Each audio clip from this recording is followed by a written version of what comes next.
Welcome to the Daily Chronological Bible. My name's Hunter, and we are reading through the Bible in chronological order as a single story. And that story is all about Jesus. We will look at this whole book through the lens of Jesus. It is a revelation of Him, and He has revealed to us the heart of the Father. He has invited us all to participate with Him in the life that He shares with the Father and the Spirit. Today, February 16th, we're in the book of Numbers, chapter 8 through chapter 9, verses 1 through 14, and we'll finish in Leviticus chapter 1, 2, and 3. This is the word of the Lord. Numbers 8. The Lord said to Moses, "Give Aaron the following instructions. When you set up the 7 lamps in the lampstand, place them so their lights shine forward in front of the lampstand." So Aaron did this. He set up the 7 lamps so they reflected their light forward, just as the Lord had commanded Moses. The entire lampstand, from its base to its decorative blossoms, was made of beaten gold. It was built according to the exact design the Lord had shown Moses. Then the Lord said to Moses, "Now set the Levites apart from the rest of the people of Israel and make them ceremonially clean. Do this by sprinkling them with the water of purification, and have them shave their entire body and wash their clothing. Then they will be ceremonially clean. Have them bring a young bull and a grain offering of choice flour moistened with olive oil, along with a second young bull for a sin offering. Then assemble the whole community of Israel and present the Levites at the entrance of the tabernacle. When you present the Levites before the Lord, the people of Israel must lay their hands on them. Raising his hands, Aaron must then present the Levites to the Lord as a special offering from the people of Israel, thus dedicating them to the Lord's service.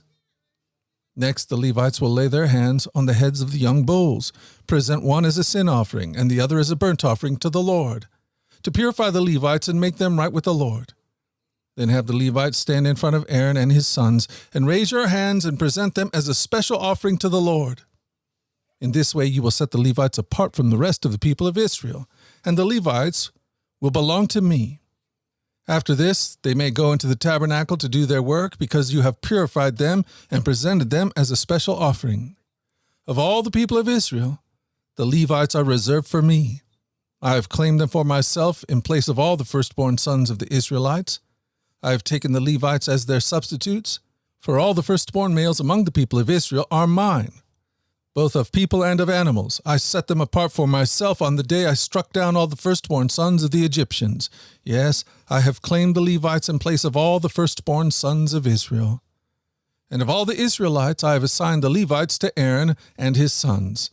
They will serve in the tabernacle on behalf of the Israelites and make sacrifices to purify the people, so no plague will strike them when they approach the sanctuary."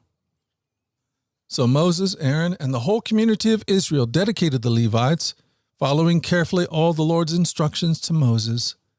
The Levites purified themselves from sin and washed their clothes, and Aaron lifted them up and presented them to the Lord as a special offering. He then offered a sacrifice to purify them and make them right with the Lord. After that, the Levites went into the tabernacle to perform their duties, assisting Aaron and his sons. So they carried out all the commands that the Lord gave Moses concerning the Levites. The Lord also instructed Moses, "This is the rule the Levites must follow. They must begin serving in the tabernacle at the age of 25, and they must retire at the age of 50. After retirement, they may assist their fellow Levites by serving as guards at the tabernacle, but they may not officiate in the service. This is how you must assign duties to the Levites." Numbers 9. A year after Israel's departure from Egypt, the Lord spoke to Moses in the wilderness of Sinai. In the first month of that year, he said, "Tell the Israelites to celebrate the Passover at the prescribed time, at twilight on the 14th day of the first month. Be sure to follow all my decrees and regulations concerning this celebration." So Moses told the people to celebrate the Passover in the wilderness of Sinai as twilight fell on the 14th day of the month. And they celebrated the festival there, just as the Lord had commanded Moses. But some of the men had been ceremonially defiled by touching a dead body, so they could not celebrate the Passover that day. They came to Moses and Aaron that day and said, "We have become ceremonially unclean by touching a dead body, but why should we be prevented from presenting the Lord's offerings at the proper time with the rest of the Israelites?" Moses answered, "Wait here until I have received instructions for you from the Lord." This was the Lord's reply to Moses: "Give the following instructions to the people of Israel. If any of the people now or in future generations are ceremonially unclean at Passover time because of touching a dead body, or if they are on a journey and cannot be present at the ceremony, they may still celebrate the Lord's Passover. They must offer the Passover sacrifice 1 month later, at twilight on the 14th day of the 2nd month. They must eat the Passover lamb at that time with bitter salad greens and bread made without yeast. They must not leave any of the lamb until the next morning, and they must not break any of its bones. They must follow all the normal regulations concerning the Passover. But those who neglect to celebrate the Passover at the regular time, even though they are ceremonially clean and not away on a trip, will be cut off from the community of Israel. If they fail to present the Lord's offering at the proper time, they will suffer the consequences of their guilt. And if foreigners living among you want to celebrate the Passover to the Lord, they must follow these same decrees and regulations. The same laws apply both to native-born Israelites and to the foreigners living among you. Leviticus chapter 1. The Lord called to Moses from the tabernacle and said to him, "Give the following instructions to the people of Israel. When you present an animal as an offering to the Lord, you may take it from your herd of cattle or your flock of sheep and goats. If the animal you present as a burnt offering is from the herd, it must be a male with no defects. Bring it to the entrance of the tabernacle so you may be accepted by the Lord. Lay your hand on the animal's head, and the Lord will accept its death in your place to purify you, making you right with him. Then slaughter the young bull in the Lord's presence, and Aaron's sons, the priest, will present the animal's blood by splattering it against all sides of the altar that stands in the entrance of the tabernacle. Then skin the animal and cut it into pieces. The sons of Aaron the priest will build a wood fire on the altar. They will arrange the pieces of the offering, including the head and fat, on the wood burning on the altar, but the internal organs and the legs must first be washed with water. Then the priest will burn the entire sacrifice on the altar as a burnt offering. It is a special gift, a pleasing aroma to the Lord. If the animal you present as a burnt offering is from the flock, it may be either a sheep or a goat, but it must be a male with no defects. Slaughter the animal on the side of the altar in the Lord's presence, and Aaron's sons, the priests, will splatter its blood against all sides of the altar. Then cut the animal in pieces, and the priest will arrange the pieces of the offering, including the head and fat, on the wood burning on the altar. But the internal organs and the legs must first be washed with water. Then the priest will burn the entire sacrifice on the altar as a burnt offering. It is a special gift, a pleasing aroma to the Lord. If you present a bird as a burnt offering to the Lord, choose either a turtle dove or a young pigeon. The priest will take the bird to the altar, wring off its head, and burn it on the altar. But first he must drain its blood against the side of the altar. The priest must also remove the crop and the feathers and throw them in the ashes on the east side of the altar. Then, grasping the bird by its wings, the priest will tear the bird open, but without tearing it apart. Then he will burn it as a burnt offering on the wood burning on the altar. It is a special gift, a pleasing aroma to the Lord. Leviticus 2. When you present grain as an offering to the Lord, the offering must consist of choice flour. You are to pour olive oil on it, sprinkle it with frankincense, and bring it to Aaron's sons, the priests. The priest will scoop out a handful of the flour, moisten it with oil together with all the frankincense, and burn the representative portion on the altar. It is a special gift, a pleasing aroma to the Lord. The rest of the grain offering will then be given to Aaron and his sons. This offering will be considered a most holy part of the special gifts presented to the Lord. If your offering is a grain offering baked in an oven, it must be made of choice flour, but without any yeast. It may be presented in the form of thin cakes mixed with olive oil, or wafers spread with olive oil. If your grain offering is cooked on a griddle, it must be made of choice flour mixed with olive oil, but without any yeast. Break it in pieces and pour olive oil on it, if it is a grain offering. If your grain offering is prepared in a pan, it must be made of choice flour and olive oil. No matter how a grain offering for the Lord has been prepared, bring it to the priests, who will present it at the altar. The priest will take a representative portion of the grain offering and burn it on the altar. It is a special gift, a pleasing aroma to the Lord. The rest of the grain offering will then be given to Aaron and his sons as their food. This offering will be considered a most holy part of the special gifts presented to the Lord.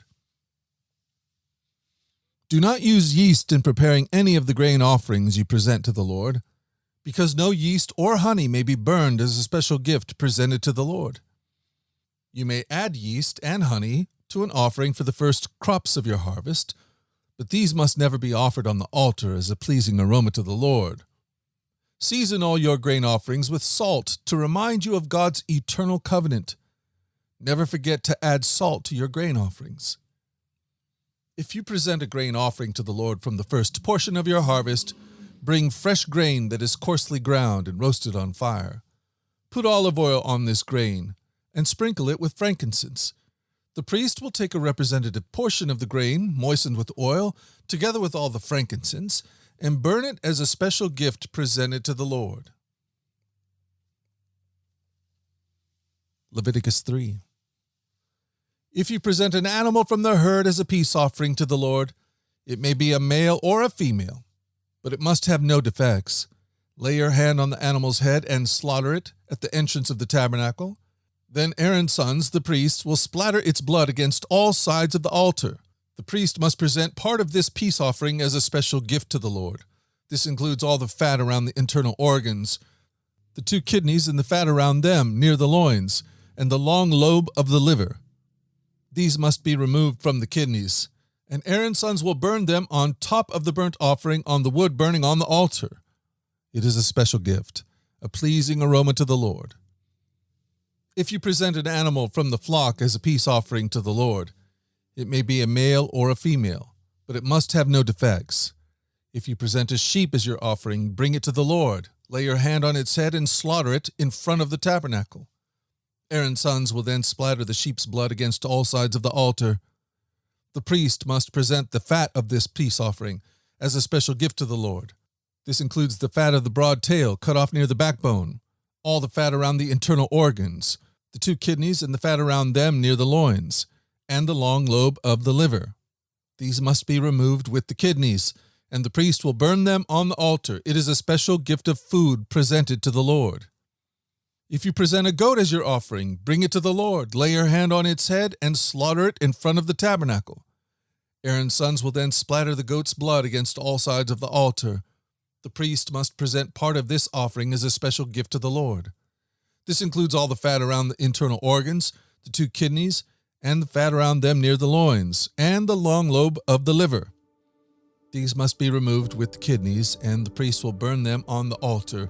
This is a special gift of food, a pleasing aroma to the Lord. All the fat belongs to the Lord. You must never eat any fat or blood. This is a permanent law for you, and it must be observed from generation to generation wherever you live.